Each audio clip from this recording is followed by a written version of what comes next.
আমার ভাই গ্রাম থেকে এসেছে। अच्छा বিন্দু মাসি এদেরকে চুল্লু খাওয়ানোর চেষ্টা করেছিল, চুল্লু খাইয়ে মারার চেষ্টা করেছিল,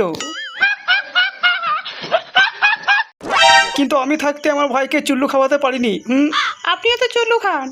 আমি তো মদ খাই না। ইস, মিথ্যে কথা। আমি তো রোজের সকালে উঠে দুধ খাই, চুল্লু খাই না।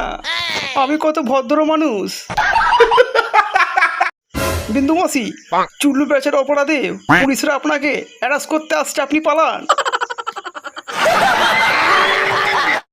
স্যার, 4 বছর ধরে থানায় আছি, কিন্তু একবারও চুল্লু খেলাম না। ও, এগুলো কি বলছি?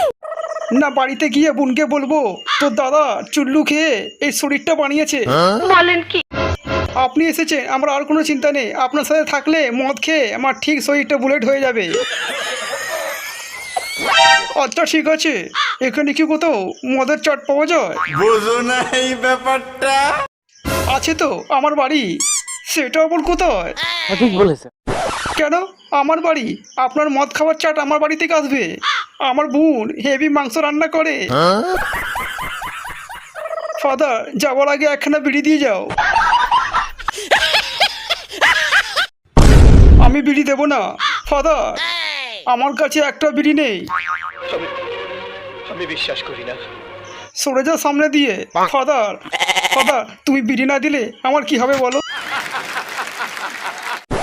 ফাদার, তুমি তো বলেছিলে বিড়ি খাবা সে। চুপ কর, তোকে আমি একটা বিড়ি খেতে বলেছিলাম, বিড়ি খোর হতে বলিনি।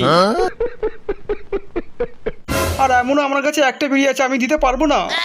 একটা হোক কি দুটো হোক, বিড়ি তো আমি নিয়ে যাবোই ফাদার, তাতে তোমাকে কেলাতে হয় কেলাবো। আমি বিড়ি ছাড়া থাকতে পারি না। কত কিছু হতে পারে জানো? ভাবো তুমি পায়খানা করতে বসেছো আর পিছন থেকে কেউ বিছুটি পাতা লাগিয়ে দিয়ে চলে গেল। এইটাও সম্ভব? না, হবেও বলছি না, কিন্তু হতেও তো পারে।